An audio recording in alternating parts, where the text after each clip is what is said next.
I'm Carrie Haynes. I teach 5th grade math, APA math, and science. Let me show you about my room. Right? These are our manipulatives that we use for our stations, where we can put together our different activities. This is where I work with our students in small groups. We have some more supplies and everything over here. This is my supply cabinet for science. We've got our students. This is at the end of the day, so our students are in specials right now. But we have, this is our classroom. Got some computers over here. We also have our growth mindset chart that's super important this year. We're talking about having that flexibility and that mindset of always being able to improve and try better. We have some of our anchor charts. And then this is some of the work that we were doing today on percents.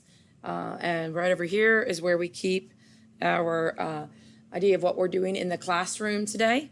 This is my desk, although I'm really over there. But this is where my home base, I guess, is. We have more of our supplies and anchor charts.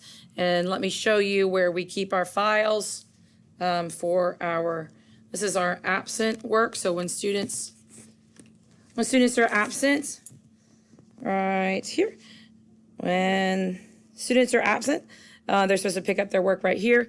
No name papers, unfortunately, we got some no name papers in there, but I hope you enjoyed the tour around the classroom and have a wonderful day.